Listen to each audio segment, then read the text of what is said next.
Hello दोस्तों, आज हम डिस्कस करने जा रहे हैं 8.2 आपका एक्सरसाइज है, उससे कुछ एग्जांपल रिलेटेड क्वेश्चंस हैं। उन एग्जांपल्स की बात कर लेते हैं। एग्जांपल नंबर 6 की बात करते हैं।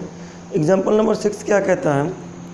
इन triangle ABC right angle at B।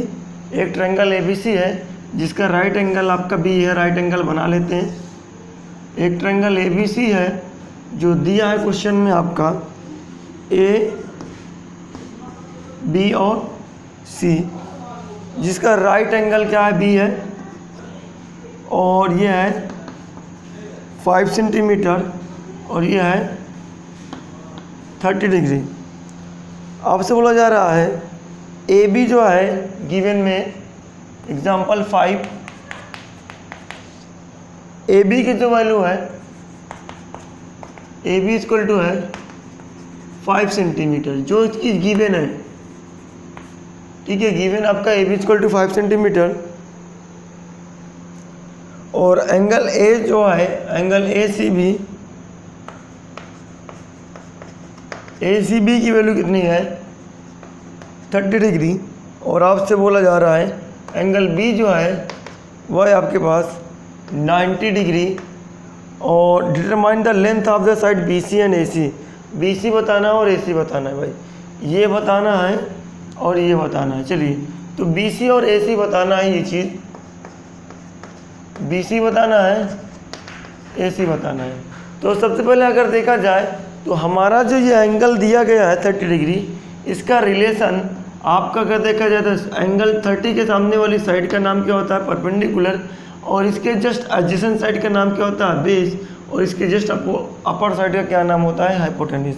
तो हम जो अगर साइड निकालना चाहते हैं, एंगल दिया है और एक साइड दिया गया है, और आपका जो अदर साइड निकालना है, हमने शुरू में सीखा हुआ है जो भी एंगल होता है, वो जो एंगल होता है उसका किसी न किसी के साथ में साइड का रेशियो होता है। मीन्स आपके पास साइड के दो साइड के रेशियो का ट्रिग्नोमेट्री आपका रेशियो आपको पता होता है कि दो साइड का रेशियो का कौन सा ट्रिग्नोमेट्री रेशियो होता है।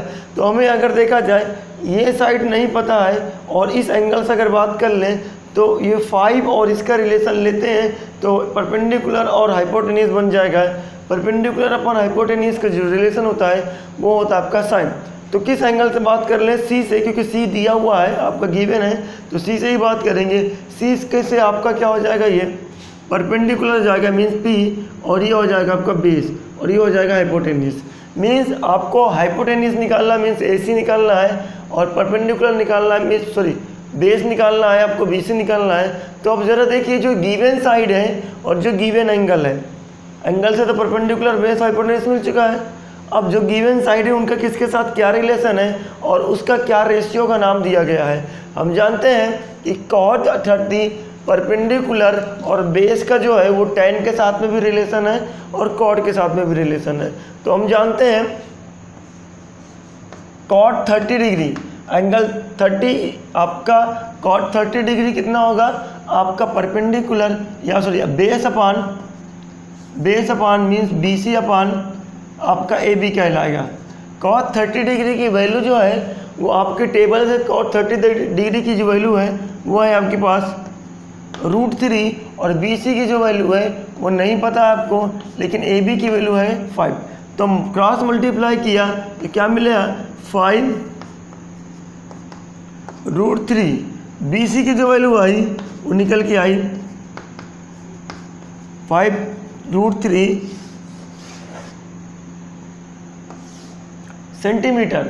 इसी तरीके से जो इस एंगल का इस साइड और इस हाइपोटेनियस के साइड के साथ में रिलेशन है, तो हम जानते हैं कि आपका साइन जो है sine theta, sine angles, sine का मतलब क्या होता है? Perpendicular hypotenuse. परपेंडिकुलर 30 डिग्री से क्या है? AB है, तो AB आपने लिख लिया। उसके बाद हाइपोटेन्यूज कितना है? AC आपको नहीं पता, तो साइन 30 की वैल्यू क्या होती है? 1/2 होती है, रख दिया हमने टेबल से उठा करके। साइन 30 की वैल्यू 1/2 होती है, टेबल से रख दिया। AB की वैल्यू है 5 और AC की वैल्यू हमको नहीं पता है। क्रॉस मल्टीप्लाई किया तो कितना मिलेगा? 2 × 5 मीन्स AC की जो वैल्यू निकल के आई वो आई 10 सेंटीमीटर। AC की वैल्यू निकल गई भाई। Pause the video and note down. चलिए आगे वाला क्वेश्चन की बात करते हैं। एग्जाम्पल आपके 6 था ये एग्जाम्पल, आपका 6 नंबर एग्जाम्पल था ये। बात करते हैं हम 7 नंबर एग्जाम्पल की।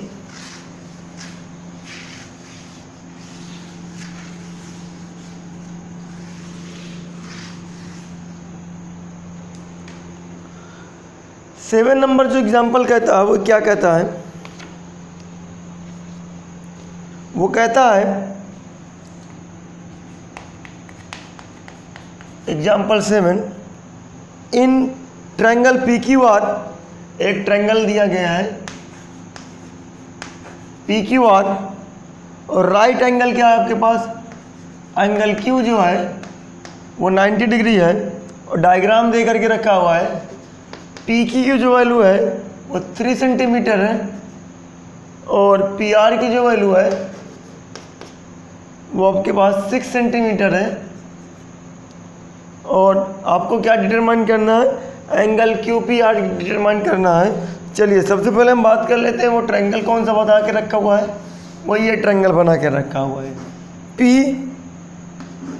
आर और क्यू। ये है 30 सेंटीमीटर, 23 सेंटीमीटर, उसके बाद 6 सेंटीमीटर। चलिए हमें क्या निकालना है, हमें ये वाला एंगल निकालना है और ये वाला एंगल निकालना है। इसका मतलब एंगल P निकालना है। एंगल P से फ्रॉम एंगल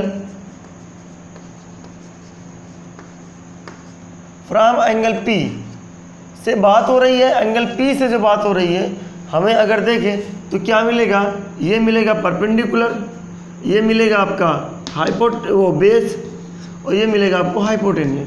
तो आप जानते हैं फ्रॉम एंगल P आपको साइन P, क्योंकि आपको यहाँ पास बेस पता है और हाइपोटेन्यूज पता है, तो बेस पता हो गया और हाइपोटेन्यूज पता होगा, तो जानते हैं आप क्या tan P से बात हो रही है, एंगल P से जो बात हो रही है वो क्या हो रही है, hypotenuse.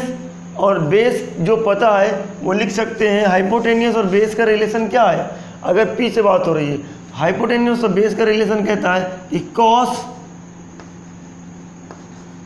P is equal to base upon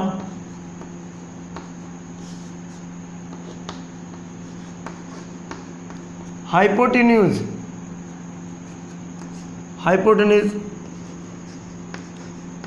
cos P, base की वैल्यू कितनी है, बेस की वैल्यू है 3, और आपके पास ये वैल्यू कितनी है, आपके पास हाइपोटेन्यूज कितनी है, 6 है। तो कॉस P की वैल्यू क्या निकल के आई, देखा जाए 3 से 3 खत्म आपको, तो 1/2। अब अगर टेबल में देखें ऐसे कौन सी वैल्यू P है, ऐसी कौन सी वैल्यू P है कि जिस पर कॉस क्या देता है, रेशियो में 1/2 देता है। तो हमको पता है कॉस 60 डिग्री क्या होता है, 1/2 होता है। तो इसकी तो मतलब क्या मिला आपको, एंगल P जो मिला वो कितना मिला, 60 डिग्री मिला। एंगल P जो है 60 डिग्री मिला, और आप एंगल R कह सकते हैं from angle sum property of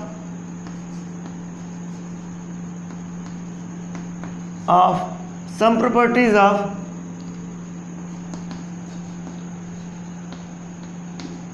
interior angle of triangle। Triangle के इंटीरियर एंगल का सम कितना होता है आपका, 180 होता है। तो एंगल B जो है, angle Q plus angle P plus angle R, ये 180 डिग्री होना चाहिए। एंगल P की वैल्यू है, एंगल P जो आया वो भी आया 90, और प्लस 60 कितना मिलेगा, 150। एंगल R कितना निकल के आया, तो एंगल R की वैल्यू क्या बोलेंगे हम, 180 माइनस 150। एंगल R क्या निकल के आया, 30 डिग्री। तो एंगल R पता चल गया, एंगल P पता चल गया, तो सारे दोनों एंगल आपको पता चल गए। ठीक है, pause the video and note down.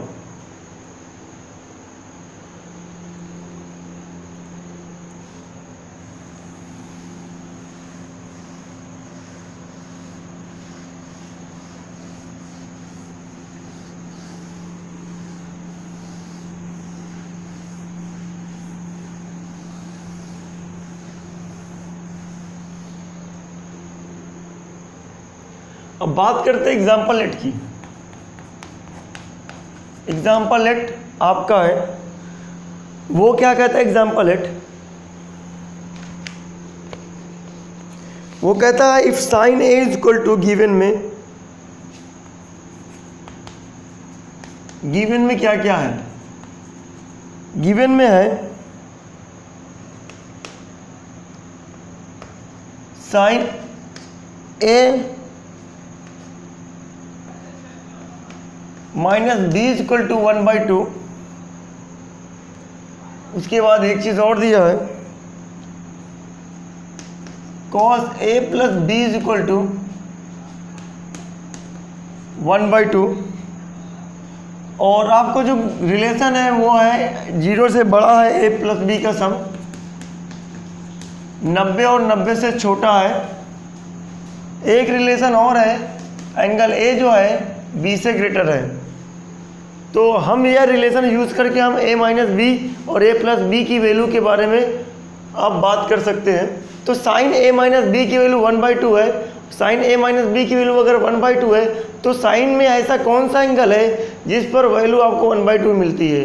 a minus B आपका एंगल है, साइन के अंदर ऐसा कौन सा एंगल है जिस पर साइन आपको वैल्यू क्या देता है, 1/2 देता है। तो हम अगर बात करते हैं तो हमको पता चलता है कि साइन 30 डिग्री जो होता है, साइन 30 डिग्री क्या होता है, 1/2 होता है।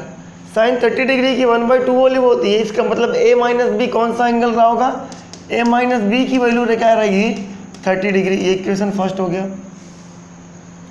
इसी तरीके से हम जानते हैं कि cos a plus B equal to 1/, है cos के एंगल आपका ऐसा कौन सा एंगल है जो वैल्यू 1/2 कैलकुलेट करके देता है। फिर देखिए cos के अंदर, cos रेशियो के अंदर ऐसा कौन सा एंगल है जो वो कैलकुलेट करके 1/2 देता है। तो आप देखें टेबल में तो cos 60 जो होता है,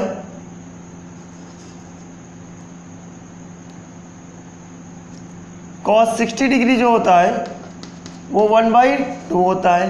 तो अब जान गए cos 60 डिग्री 1/2 होता है, तो आप 60 डिग्री किसके बराबर होगा, a प्लस बी के बराबर होगा।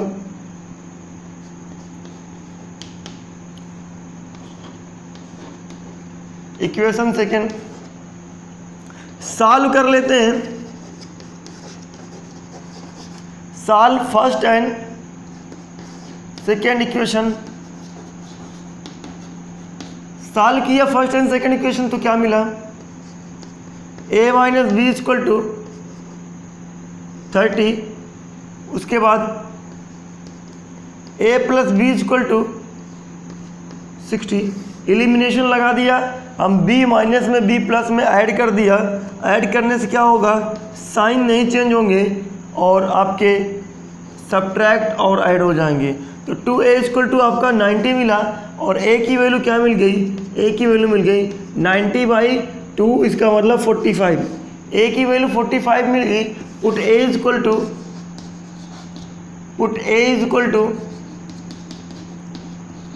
45 degree, put a is equal to 45 degree in first equation. First equation में रखते हैं तो क्या मिलेगा आपके पास, फर्स्ट में जैसे रखते हैं तो क्या मिलेगा आपको, 45 minus B is equal to 30। तो b उधर के लिए 30 इधर आया तो b की वैल्यू क्या मिली, एंगल b जो निकल के आया वो निकल के आया 15 डिग्री। इसका मतलब आप जान गए हैं एंगल a जो है वो है 45 डिग्री और एंगल b जो है वो है 15 डिग्री। ठीक है, pause the video and note down. आगे की तरफ पढ़ते हैं हम। अब एक्सरसाइज की बात करते हैं 8.2 की। 8.2 के कुछ क्वेश्चंस हम करेंगे और कुछ क्वेश्चंस आप करेंगे, इस बात को ध्यान रखिए। कुछ क्वेश्चंस का मतलब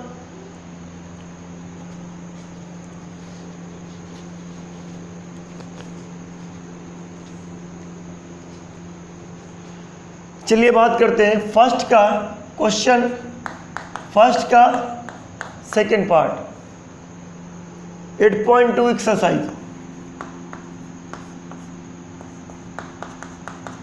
एक्सरसाइज 8.2 फर्स्ट का सेकंड पार्ट क्या कहता है कि cos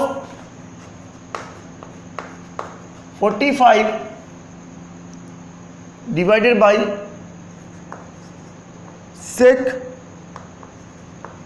30 degree plus cos sec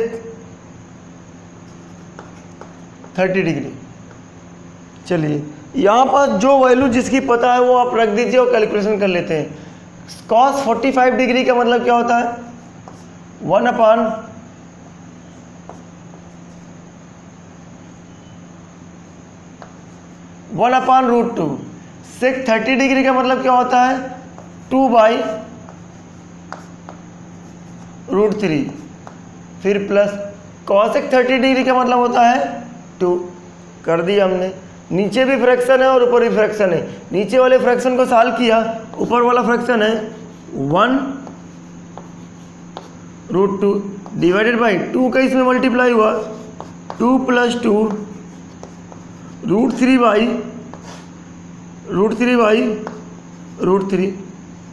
अब आपका पलटी मार जाएगा, तो कितना मिलेगा 1/2 इंटू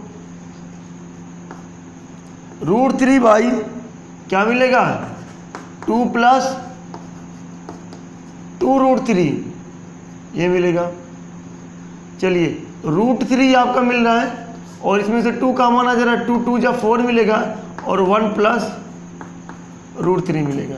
इतना ध्यान रखिए बेटा, जब आपके डिनोमिनेटर में रूट का टर्म्स बनेगा, डिनोमिनेटर में जब भी रूट का टर्म्स बनेगा 10th लेवल में, उसका आपका रेशनलाइजेशन करके आप इसको हटा सकते हैं। तो हम क्या करते हैं, हटा दें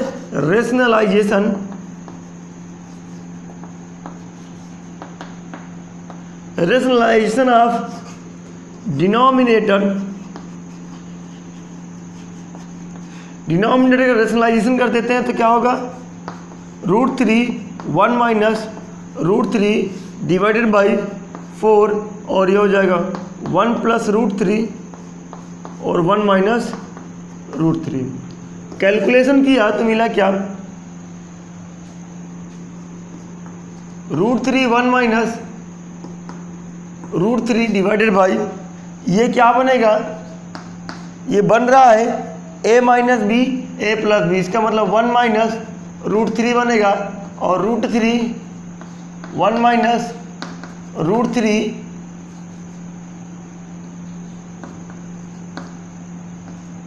डिवाइडेड बाई देखा जाए 1 - 2 मीन्स 8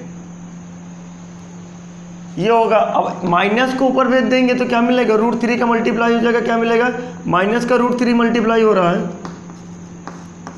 1 - √3 डिवाइडेड बाई 8। जैसे रूट अंदर गया तो माइनस का √3 माइनस माइनस प्लस और √3 इंटू √3 क्या मतलब क्या है 3। तो हमें क्या मिलेगा 3 - √3/8। Pause the video and note down.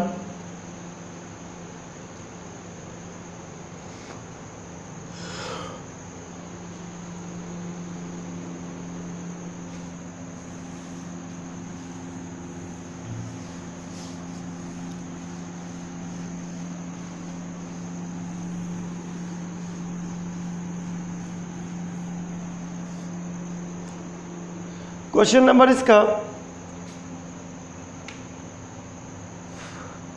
4th करते हैं।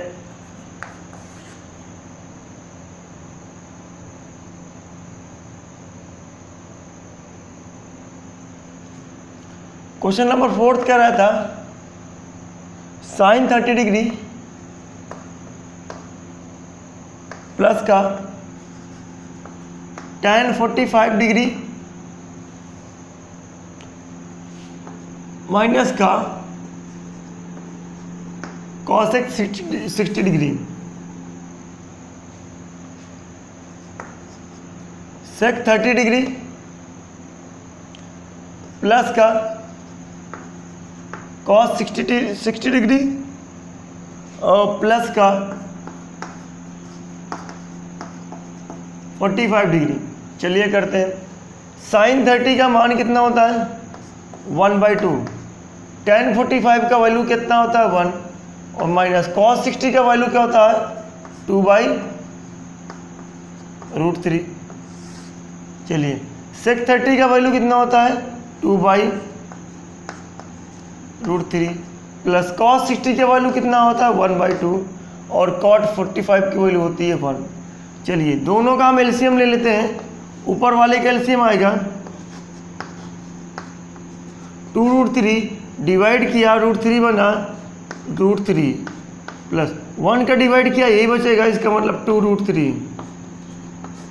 आगे की तरफ चलेंगे √3 से √3 खत्म हो गया, इसका मतलब 4 डिवाइडेड बाई यहाँ पास भी एलसीएम कितना आएगा √3, यहाँ भी √3 का डिवाइड हुआ 4 मिला, और आप क्या लिख सकते हैं यहाँ लिख सकते हैं √3 का डिवाइड किया √3 खत्म 2 मिला 2 2 जा 4, 2 का डिवाइड किया 2 खत्म √3 मिला मीन्स √3, ये 1 का डिवाइड किया तो कितना मिला 2 + 1 3।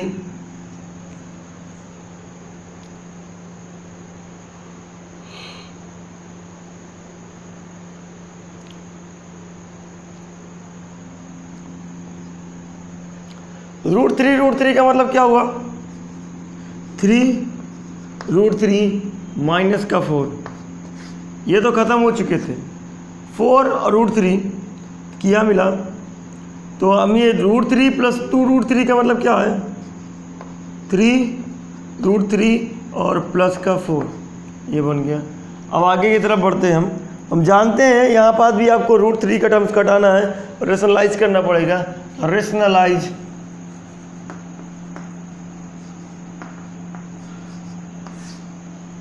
क्या रेशनलाइज करना है डिनोमिनेटर, क्यों डिनोमिनेटर में रूट का टर्म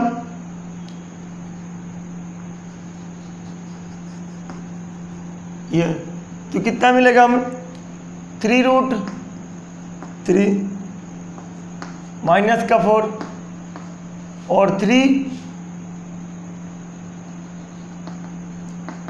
माइनस का 4 डिवाइडेड बाई 3√3 प्लस का 4 3√3 माइनस का 4, ये क्या बन गया आपका a माइनस बी का होल स्क्वायर मीन्स माइनस का 1 प्लस का 4 माइनस का 2 × 4 × 3√3 divided by a square minus B square means 3√3 का स्क्वायर माइनस 4 का स्क्वायर। क्या मिलेगा 3√3 का स्क्वायर क्या मिलेगा 27 प्लस 16 माइनस का 2 4 जा 8 और 23। नीचे की तरफ देखें कितना मिलेगा 27 माइनस 16, तो यहाँ पास कैलकुलेशन कर लें तो कितना मिल जाएगा 27 प्लस 16 कितना मिलेगा 7 6 13, आपको मिलेगा 43 माइनस 24√3। उसके बाद 27 माइनस 6 कितना मिलेगा 11। लास्ट ऑप्शन आपका ये। Pause the video and note down.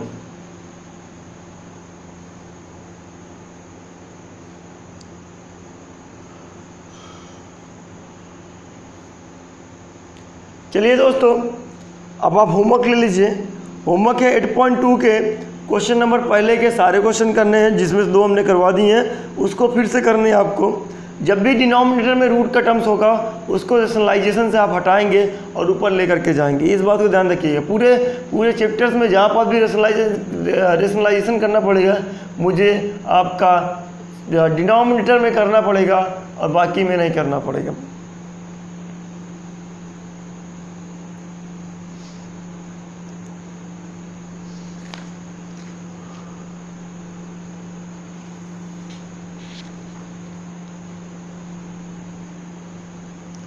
चलिए 8.2 का पहले का सारा करना है। उसके बाद तीसरा नंबर क्वेश्चन है जो कि एग्जाम्पल 8 की तरह है, बाकी का क्वेश्चन हम लोग कल करेंगे। Pause the video and note down.